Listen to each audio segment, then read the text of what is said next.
Olá, bom dia, seja muito bem-vindo. Nós estamos ao vivo, são 8 horas e 31 minutos pontualmente pelo horário de Brasília. E a partir de agora, você fica por dentro das notícias do Brasil e do mundo desta terça-feira, dia 28 de junho. Vamos então aos destaques do dia.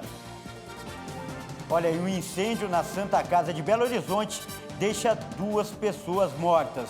Novo presidente da Petrobras deve assumir o cargo hoje. E você vai ver também um projeto que ensina crianças a ler e escrever e acumular conhecimentos. Tudo isso a partir de agora.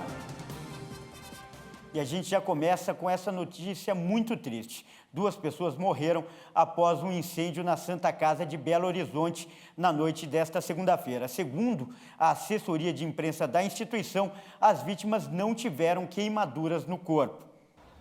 As mortes foram confirmadas pela assessoria de imprensa da Santa Casa de Belo Horizonte.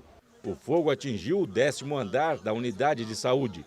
Mais de 950 pessoas foram retiradas às pressas do prédio e 15 foram transferidas para outros hospitais. Segundo os bombeiros, o incêndio começou no 10º andar, onde funciona a UTI do hospital. A suspeita é que o fogo teria sido provocado devido a um vazamento de oxigênio combinado com a pane de um equipamento. Após a vistoria, a corporação afirmou que não houve dano estrutural no prédio. Por meio de nota, a Defesa Civil de Belo Horizonte informou que foram verificados problemas no revestimento, mobílias e parte elétrica. Segundo os bombeiros, não houve óbito em decorrência direta do incêndio. A corporação informou que as vítimas vieram a óbito no momento da transferência. A instituição afirma que os corpos foram encaminhados ao Instituto Médico Legal para que a perícia investigue a causa das mortes. E mudando de assunto, o senador Fernando Bezerra deve apresentar hoje, às 11 horas, o parecer sobre a proposta de emenda constitucional que aumenta o valor do Auxílio Brasil e também do Vale Gás. Bezerra é relator do projeto no Senado. A proposta deve fazer com que o Vale Gás tenha o valor dobrado e seja concedido todos os meses para os beneficiados. Atualmente, o governo paga 50% do valor do botijão a cada 2 meses. Já o Auxílio Brasil terá seu valor aumentado de R$ 400 para R$ 600. E o novo presidente da Petrobras deve tomar posse do cargo hoje. Caio Paes de Andrade teve o nome aprovado pelo Conselho de Administração da Petrobras na segunda-feira. Indicado pelo governo, ele comandará a estatal até o dia 13 de abril do ano que vem. Paes de Andrade ocupará o cargo de conselheiro interinamente até a próxima Assembleia Geral Extraordinária de Acionistas da empresa, quando seu nome será avaliado para um assento definitivo. O novo presidente da Petrobras é o 4º indicado pelo atual governo. Ele foi secretário especial de Desburocratização, Gestão e Governo Digital do Ministério da Economia, antes de ter o nome indicado ao cargo de presidente da Petrobras. Paes de Andrade tem formação em comunicação social pela Universidade Paulista, pós-graduação em Administração e Gestão pela Harvard University e mestre em Administração de Empresas pela Duke University. Na última sexta-feira, o Comitê de Elegibilidade da companhia se reuniu e também aprovou o nome de Paes de Andrade, com 3 votos a favor e 1 contra. A maioria do comitê disse que o indicado preenchia os requisitos para o cargo, de acordo com a lei das estatais, e que não haviam vedações para que seu nome fosse analisado pelo Conselho de Administração. Caio Paes de Andrade foi convidado pelo Comitê de Elegibilidade para uma entrevista, mas negou e acabou respondendo perguntas por escrito. Questionado sobre a política de preços da Petrobras, ele afirmou que não recebeu nenhuma orientação do governo federal no sentido de alterar a política de preços praticada pela companhia, apesar de o assunto ser alvo de questionamentos constantes por parte do governo federal. Este economista avalia que será muito difícil conseguir mudar a política de preços da estatal, porque não depende apenas da vontade do presidente da empresa. Ele ainda explica que a intenção do governo de mudar o presidente da Petrobras para reduzir os preços pode não funcionar porque depende de outros fatores. E que, se a Petrobras tentar reduzir os preços artificialmente, quem acabará pagando a conta será o consumidor. A intenção do governo, quando indica novo presidente da Petrobras, e já foram vários nos últimos anos, é de alguma forma controlar o preço dos combustíveis. A Petrobras é uma empresa estatal. Não apenas o governo é dono da empresa, mas vários acionistas particulares, pessoas, famílias e outras empresas privadas que detêm ações da companhia. Quando a Petrobras, de uma forma artificial, tenta reduzir ou não aumentar o preço dos combustíveis no mercado doméstico, para assim, de alguma forma, ajudar no controle da inflação, isso acaba representando um problema muito sério para a empresa, financeiramente, ao longo do tempo. E que, no final das contas, quem tem que resolver esse problema, no final, é o próprio povo ou os próprios acionistas, os donos da empresa. Olha, e logo depois da confirmação da aprovação de Caio Paes de Andrade como presidente da Petrobras, o presidente Jair Bolsonaro disse que ele dará uma nova dinâmica de preços à companhia. Mas Bolsonaro reafirmou, contudo, que tudo será analisado com base na lei e sem interferir na lei das estatais, mas com muito respeito e muita responsabilidade. E ainda falando de combustíveis, os estados de São Paulo e Goiás foram os primeiros a anunciar a redução do Imposto sobre Circulação de Mercadorias e Serviços, o ICMS, sobre os combustíveis. Para os goianos, a cobrança cairá de 30% para 17%. E a estimativa é que os preços para o consumidor diminuam em até 85 centavos por litro. O repórter Almeida Júnior traz agora mais informações sobre a medida e também os direitos que os consumidores terão. O governador de São Paulo, Rodrigo Garcia, anunciou nesta segunda-feira que o imposto sobre a circulação de mercadorias e serviços da gasolina deve cair de 25% para 18%. Com a decisão, a gasolina, que custa hoje em média R$ 7,00 o litro, deve passar a valer menos de R$ 6,50. São Paulo é o primeiro estado do país a se enquadrar na nova lei. O ICMS é um imposto estadual que compõe o preço da maioria dos produtos vendidos no país e é responsável pela maior parte dos tributos arrecadados pelos estados. Apesar dessa redução, cabe aos postos de gasolina a decisão de repassar a diminuição do valor para as bombas. E o Procon de São Paulo já orienta os consumidores sobre os novos valores. O Procon, na semana passada, fiscalizou 1.202 postos de combustíveis, verificando o preço dos combustíveis de modo geral, especialmente da gasolina, que é onde teria maior afetação a redução da alíquota de ICMS, constatando ali preços máximos, preço mínimo e também o preço médio praticado aqui no estado de São Paulo. Nesta semana, após o anúncio do governador com a redução da alíquota de ICMS de 25% para 18%, especialmente sobre a gasolina, o Procon ele vai retomar a fiscalização destes postos de combustível a fim de constatar os preços que estão sendo praticados e se esta redução de ICMS, que agora o posto de combustível deixa de recolher, será repassado para o consumidor lá na ponta. A expectativa de redução na bomba são de 48 centavos. E o preço médio verificado na semana passada do preço da gasolina comum ficou em torno de R$ 6,97.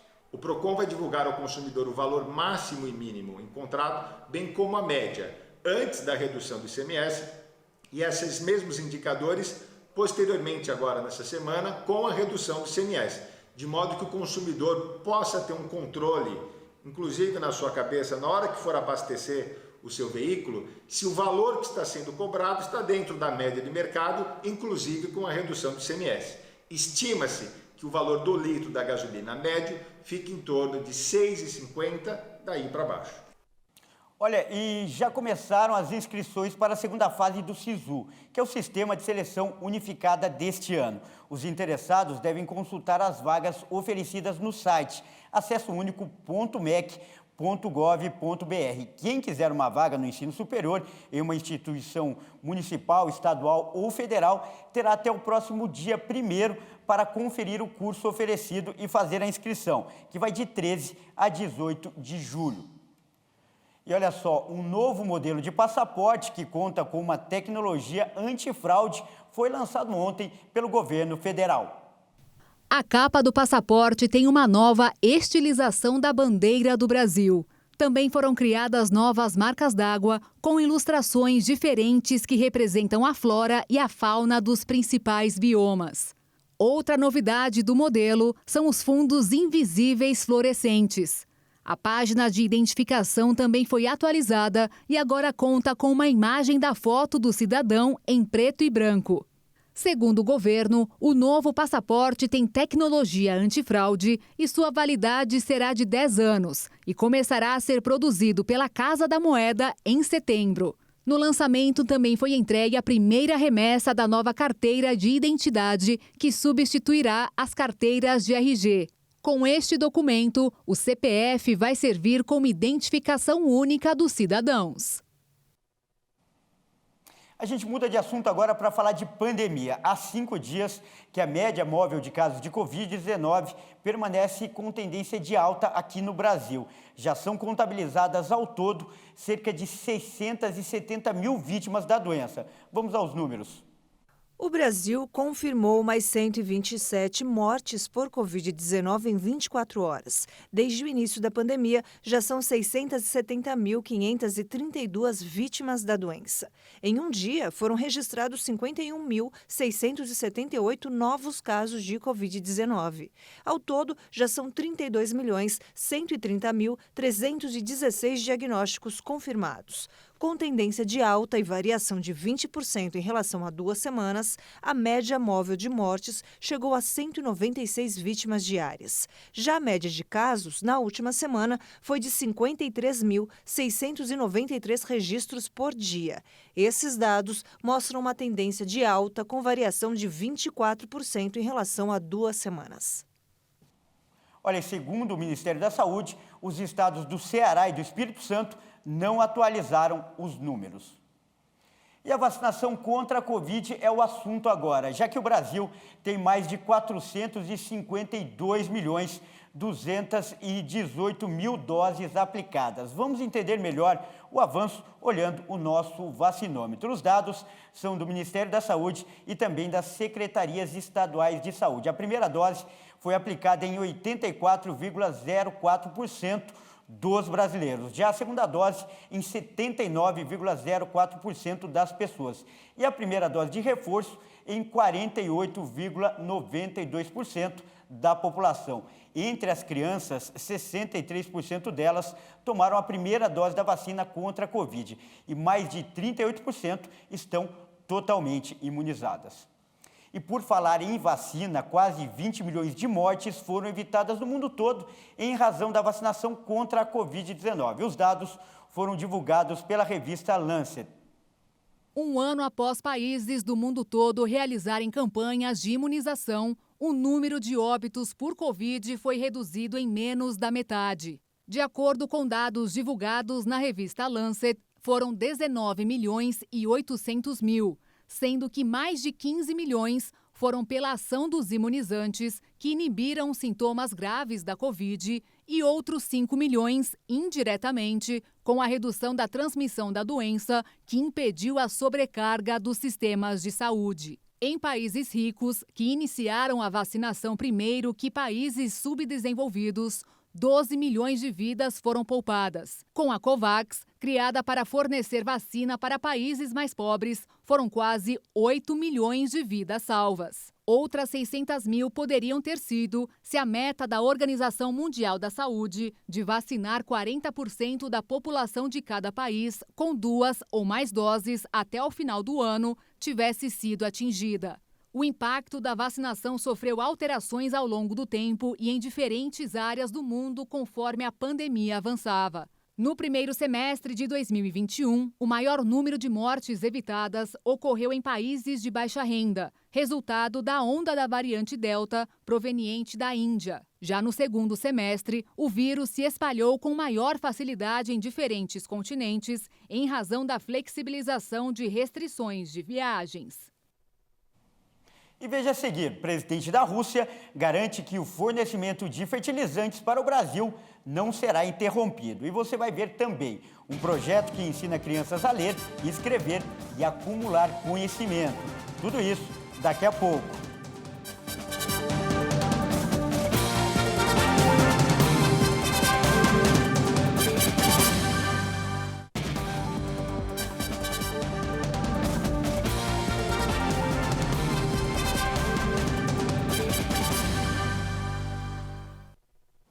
Olá, mais uma vez, seja muito bem-vindo. Nós estamos novamente ao vivo, são 8h49 pelo horário de Brasília. E a gente fala agora do conflito no leste europeu. E olha só, o Brasil conseguiu um compromisso do governo russo que interessa muito ao agronegócio do país.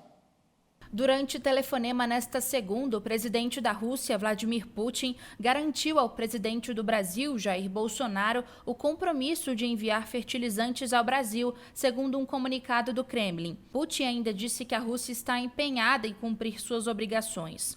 De acordo com o comunicado, os dois presidentes conversaram também sobre a segurança alimentar global e sobre a intenção de os dois países manterem parceria estratégica em vários campos, incluindo a expansão na agricultura e energia. Vale lembrar que cerca de 70% dos fertilizantes usados na agricultura brasileira vêm do exterior e a Rússia é a principal fornecedora do Brasil. Os dois também falaram sobre a presidência não permanente que o Brasil vai assumir a partir do próximo dia 1º do Conselho de Segurança da ONU. O país deverá ocupar o cargo pelo período de 2 anos. E o G7, que é o grupo formado pelos países mais ricos do mundo, decidiu unir forças com países emergentes para intensificar as ações contra a China e a Rússia.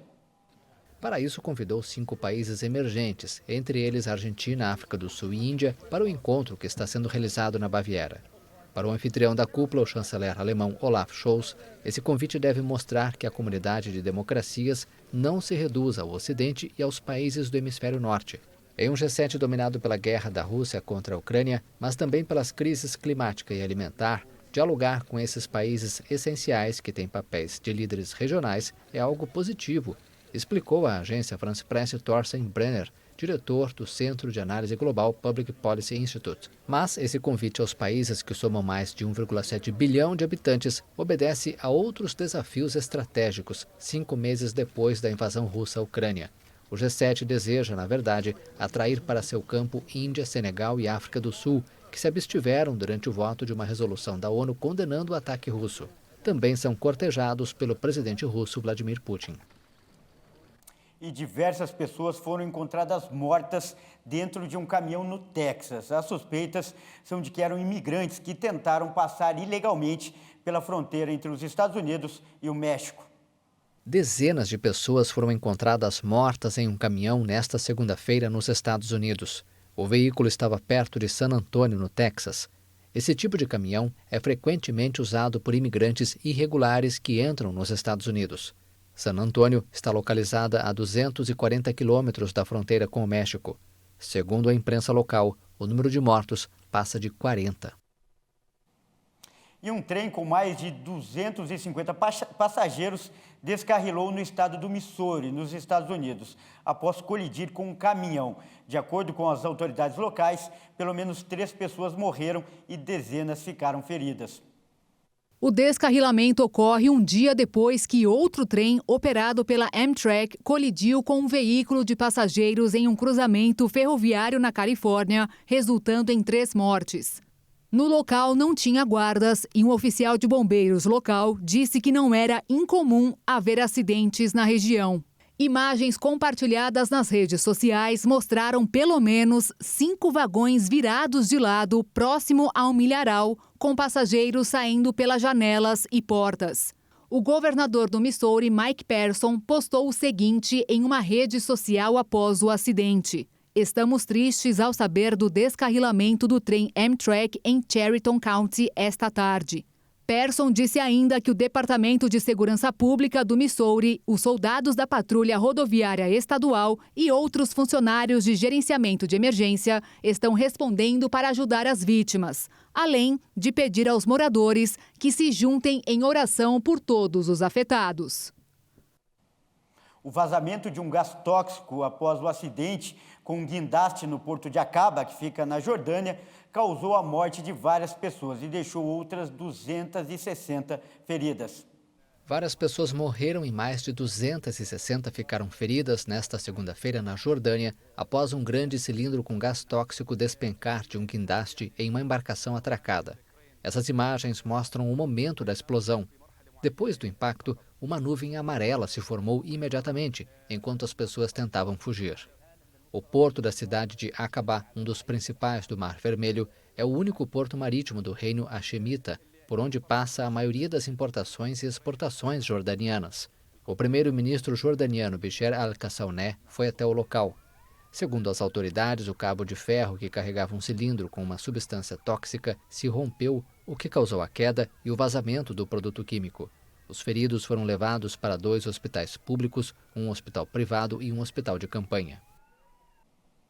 E olha só, um projeto do governo federal que incentiva as crianças à leitura foi muito bem aceito em Campo Grande, no Mato Grosso do Sul. Uma iniciativa que contribui para o processo de alfabetização e também o acúmulo de conhecimento, herança que vai ficar para a vida toda. Vamos ver na reportagem.